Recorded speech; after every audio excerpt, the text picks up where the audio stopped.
How's it going, everyone? Welcome out to the woods. This is actually that homestead that we were cutting the road on, and that road that I drove up on was the road that we were cutting. So hope you enjoyed that little clip. That's pretty cool if you ask me. We're out here doing a little firewood collecting. This is going to be the first video in the Modern Mountain Man series. It was kind of spontaneous for me to do this because I've been filming what was going to be the first video for the past month or so, but I figured we should show the cutting, splitting, and processing of the firewood first, and then the stacking and storage second. That's only logical if you ask me. So we're out here to cut down a couple trees. We're going to show you the process, show you how to get them out of the woods and get them home. Use this how you will, modify it how you will. Use this as a jumping off point, as I like to say. What works for me may not work for you. I also want to say that if you're going to go cut on public land, go and check all your local regulations first, because you don't want to cut in areas you're not supposed to cut. You don't want to cut wood that you're not supposed to cut, and you just want to be good stewards to the land. The other thing that I want to mention is, even if you're on public land and you're allowed to cut something, question if it makes sense to cut it. So if it looks like wildlife is using it, even if it's in the regulations that you don't have to leave it for wildlife, go look for another tree. At the end of the day, selective harvest, especially of dead and dying trees, is a crucial way that we can manage our forests.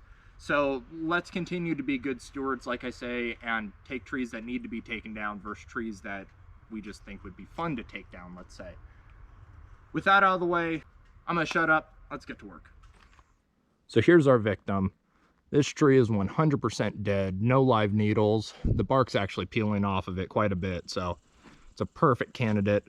There's also no nests, no burrows. Doesn't look like anyone's going to use this for the winter, except me or someone who I sell this wood to. So this is perfect. Now, the first thing you need to figure out, besides picking the tree itself, is where the tree is leaning, because of course that's going to tell you where the tree wants to go, and then that's going to influence you on where you're going to put it.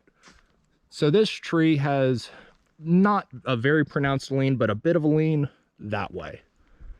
And then take my word for it, we're not going to walk all the way down there to show you, but it also has a bit of a side lane out that way, just barely.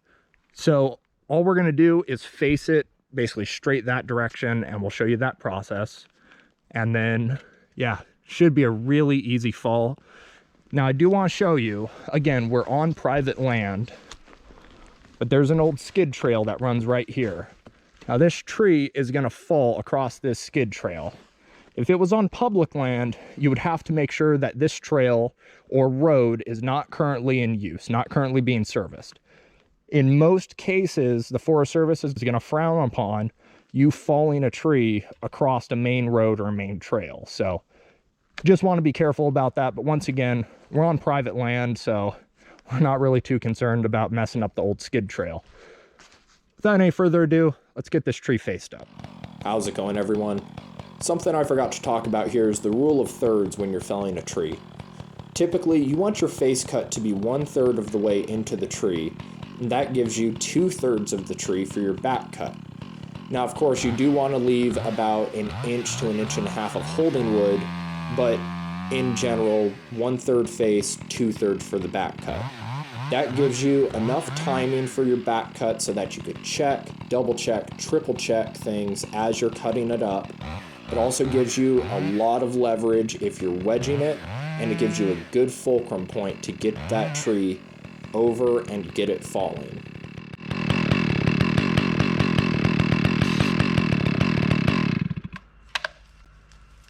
All right. We're faced up, and I want you guys to see this so that you know exactly what I'm talking about. All right, so here we are at the base of the tree. For those of you who don't know, this line here on your saw, and pretty much every saw I've seen has it, it's called your gun sight. It runs perpendicular to the bar. And what you can do is, if you look down the gun sight, you could see that we are aimed basically right at this snag right here. Now, why would I aim right at that snag? Well, this sight is offset a little bit from the tree. So with any luck, either A, we're going to slam that snag, which, you know, I don't really care about it, it's a snag, or B, we're going to shoot the gap in between that snag and this tree right here. So the next thing you have to do after you have your tree gunned up is you have to put your face cut in. This is not the face cut, this is just the gun cut. Now the face cut, there's, without getting into the weeds, no pun intended, and talking about the really nuanced stuff like scissor wheels and swing Dutchmen, there's really only 3 ways that you could put a face cut in a tree. You have the farmer's method, where you're coming down from the top to meet the gun cut. You have the OG or original Humboldt, where rather than coming down from the top, you either go above or below and you cut out level with your gun cut and then block out that entire section.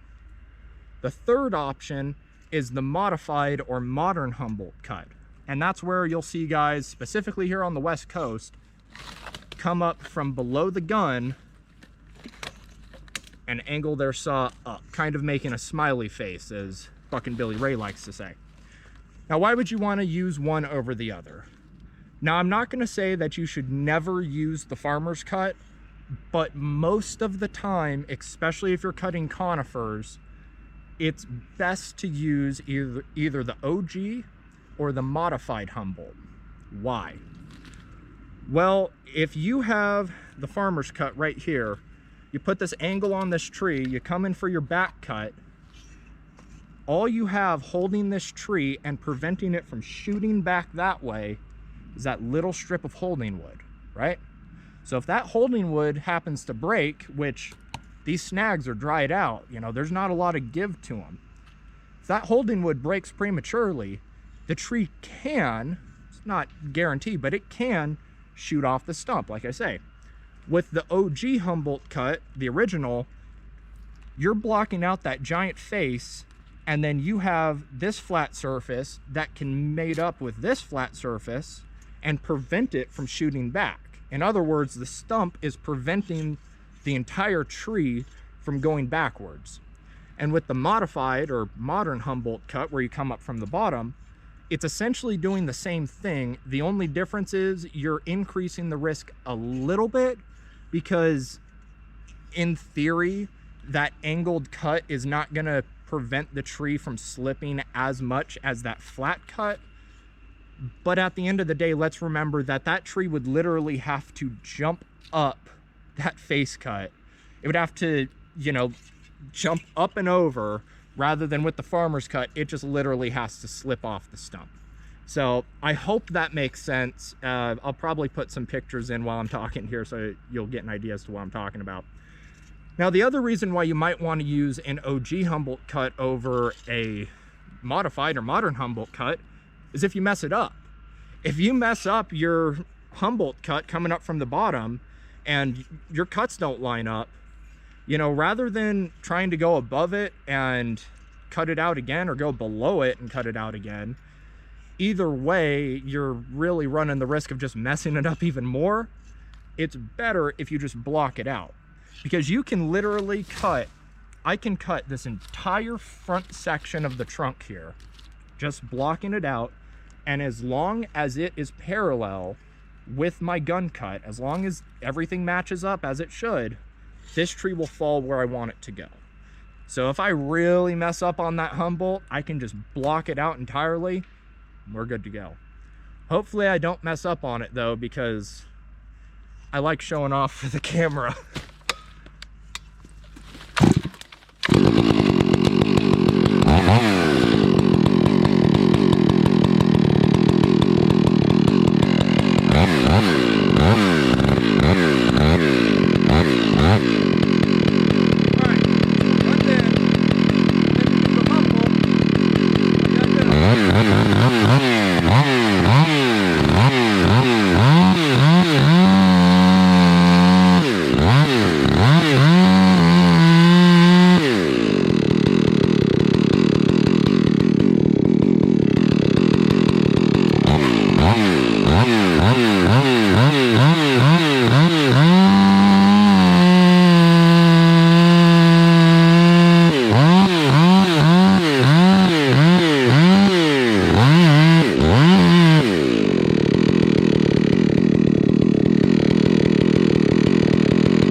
let me talk you through what happened right there.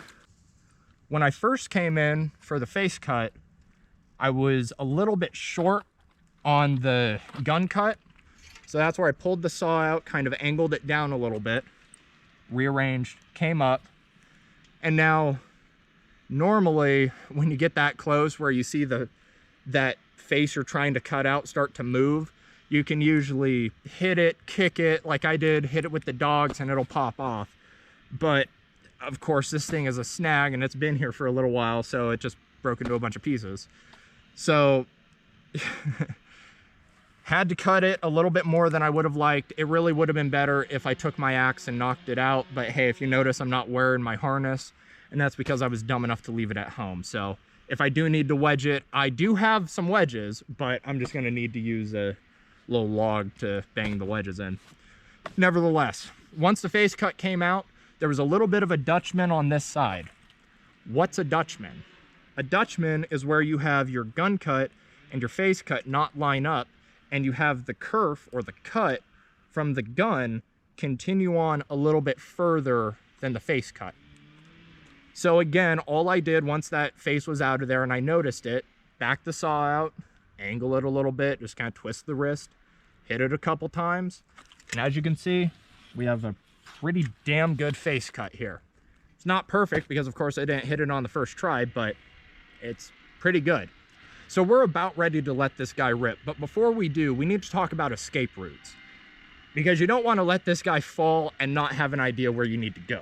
So you obviously don't want to go in front of the tree, and then like we talked about, this tree can shoot off the stump and go backwards, so you don't want to go directly behind the tree either. The two safest options is that way or that way. 45 degrees behind where the tree's falling, against the stump. So again, if this is straight away behind the stump, you either want to go 45 degrees that way or 45 degrees that way.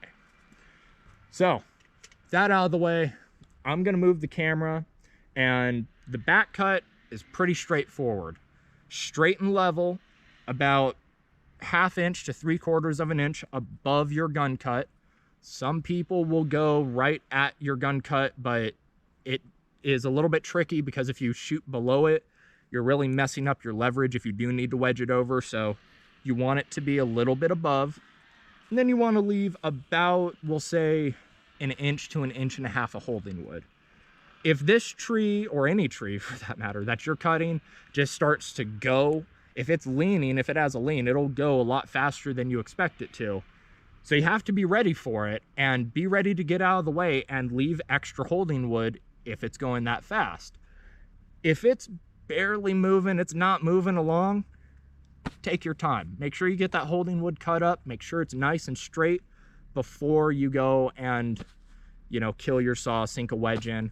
Because especially on skinnier trees, you may not be able to set a wedge with your saw in there. So, you know, take that time, make sure that you get it all sighted up, well, not sighted up, make sure you get it all cut up well, and you should be good to go. Now, I will say on a tree like this, where I can have my saw and a wedge in at the same time, once I can get a wedge in, just palm a wedge in. That's all you got to do. And that'll prevent the tree from sitting back on the saw, which is the #1 thing you don't want. You do not want to have to fight a tree that's already sat back. It's a lot easier if you just get that wedge in, and you're good to go from the start.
Before I buck this first log up, I have it choked on the very butt, and then that's connected to a 50-foot cable, which is running through this block, and then connected to my truck.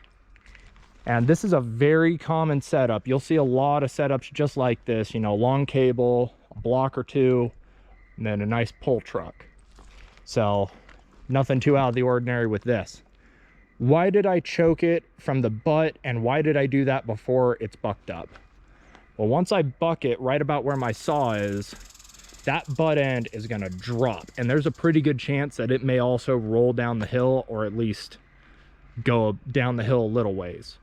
So I want it connected not just to the cable, but also to my truck, so that if it does start to go, we're already hooked up, we're good to go, we're not gonna lose it going all the way down the hill, because that'd be a lot more work to get it from down there than it is to just pull it up this skid road.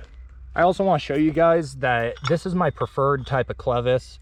I do not like the screw type because they will rust shut very frequently. And yeah, you could use a screwdriver to get them undone, but this is a lot easier than a screwdriver in my opinion. I have them standardized, so all of them are the same size. They all use the same size pin. That's the way to do it in my opinion.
The GoPro died, so I'm stuck filming on the tablet.